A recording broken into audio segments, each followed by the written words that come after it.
You are about to see the baddest JL built. I promise you, you're gonna freaking love it. This thing has, if you know what's behind me, you'll know what it has. And we'll let you know how that process goes. But it's got a turbo and it's got tons. And that is about as cool as they get at this point. You gotta make sure you like and subscribe, jump on there and do all that kind of good jazz so that you can get cool videos like this, gnarly Jeeps, fun adventures, lots of shenanigans. My name is Neil with SFJ4x4.com. On this episode, we're gonna be bringing you one of the coolest JL builds in America. I swear it's got JKS suspension, it's a Rubicon, Dana Spicer's in on it, Adams drive shaft's in on it, it's got R-Tech parts on it, tons of custom stuff, lots of very cool products that are supposed to work, some that don't work, that needed to be modified and fabricated, and you're gonna get a little taste of that here.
The wiring diagram.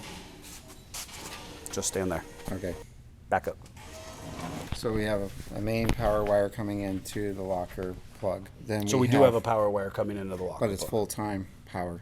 Okay, so we're just gonna be locked all the time. All the time. Okay, all the times. And then we have a sensor switch wire and a sensor return wire. Basically, is telling the computer where the locker is positioned. Yep, it's the plunger, it's the on the redundant JK. system on the JK. And then we have a front locker return. What we're surmising is this is actually a ground circuit. Yep. Is controlled by the computer. What we're worried about is that because it won't see the locker move, it will probably give us ground and take it away, take us back. We're also suspecting we're going to have to, this is the FAD, that we're going to have to turn that off on the taser to even diagnose this. Yep. Because if it doesn't see the lock move, that it will not allow the locker to engage.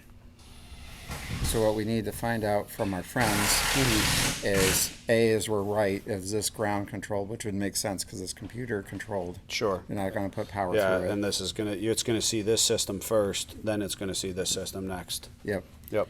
And if we are correct, is there any hope in this giving us ground to this locker? Yes. I'm suspecting that might be why they're having a relay, but I don't completely understand what that's doing yet. Okay. So here we have UD60 for a JLJT. This is sold as a bolt-in option, which it does sort of bolt in, as in the control arms and that kind of stuff do bolt up. Things we've had to change already is originally there is a nice heavy bracket here for a steering stabilizer.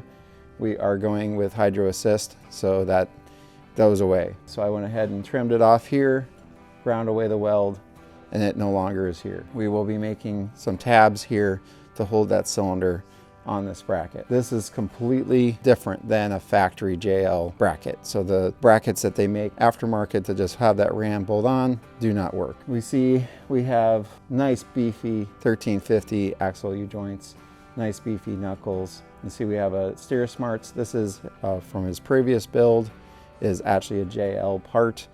These knuckles have not been refabbed from the JK UD60. Because of that, the axle pad is real thin, which makes it not work with the JL long taper tie rod.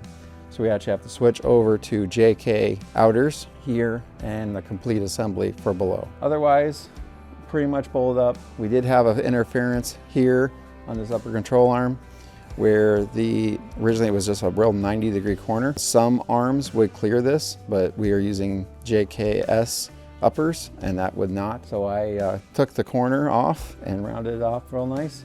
So now we do not hit that anymore. You can see we have a really nice Dana cover here, and it is slightly laid back, which is nice for steering clearance, track bar clearance, those kinds of things. This is a very massive pumpkin. See, we have our locker wiring. It does come with a very long locker harness in the crate. If you wanted to run this right to a switch, then you're good to go. We are glutton for punishment, so we're going to see if we can make the factory switches work. We're still in understanding how that system works. We have some ideas, but we haven't got that functional yet. See, all of our JL, JKS discos bolt right back on where they were previously, so that is all good.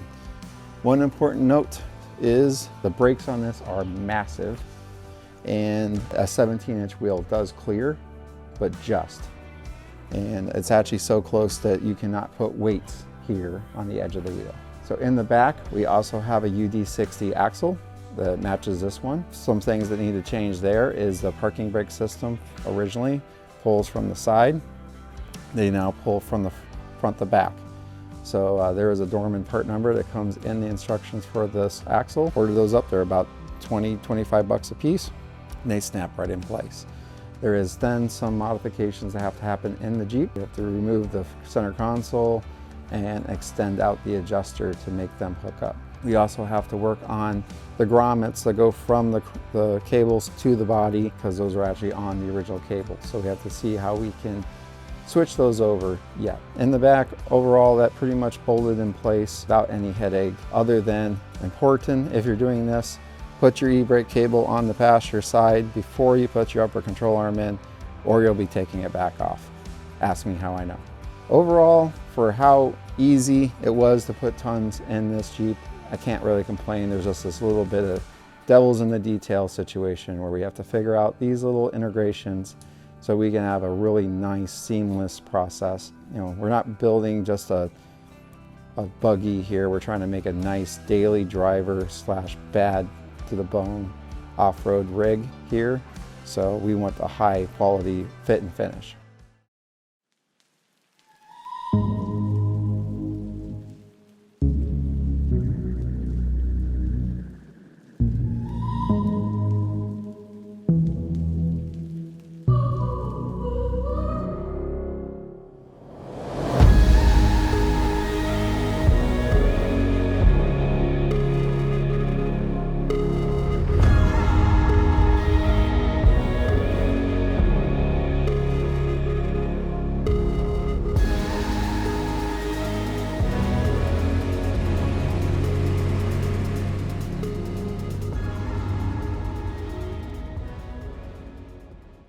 Tons and turbos. This Jeep is one of the baddest JLs on the planet. Hands down, I guarantee it. This thing will break free these 40s. This has been a gnarly build, and it's a huge shout out to the guys at Dana Spicer, at Adams Drive Shaft, JKS Suspension, Fox. We've got hydro bumps. We've got Dirty Life Roadkill wheels. Obviously, it's got the Dana Spicer UD60 series. The thing is rocking. We went ahead and we got the PSC remounted on the Dana 60 front end here. Everything is 100% functional. It is running both a Taser Mini and a Super Chips XT.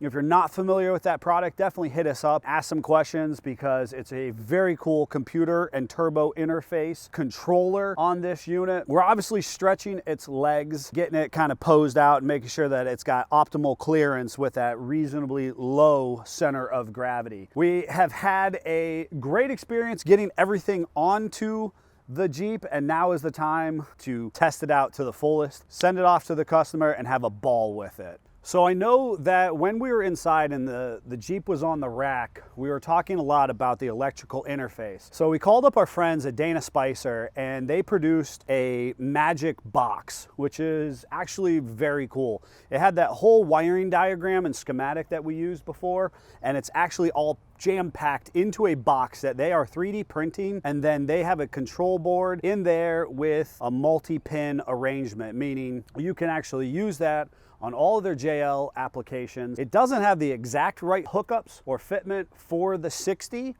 but you're able to easily depin and repin as needed for the non-polarity sensitive e-locker that's in this 60. So a huge shout out to them. We have those control boxes mounted up in the frame rail, both for the front and the rear.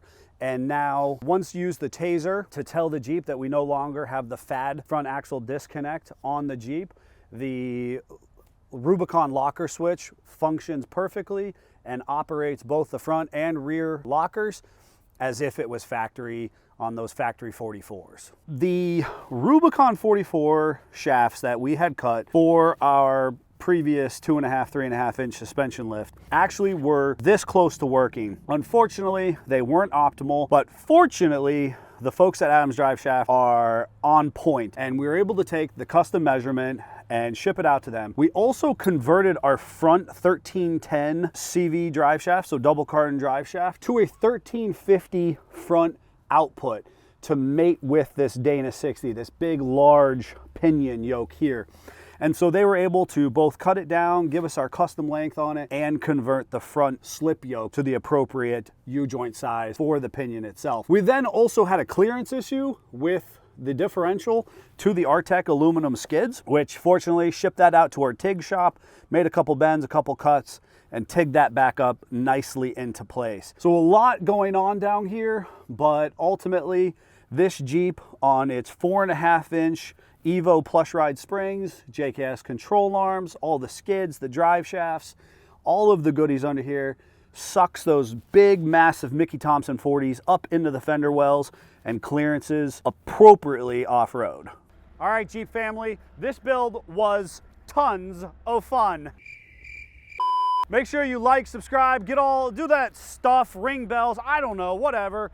Figure it out so that you can subscribe and that you get notified with really wicked cool content and be part of all of the goodness that is SFJ 4x4. Until then, Jeep on.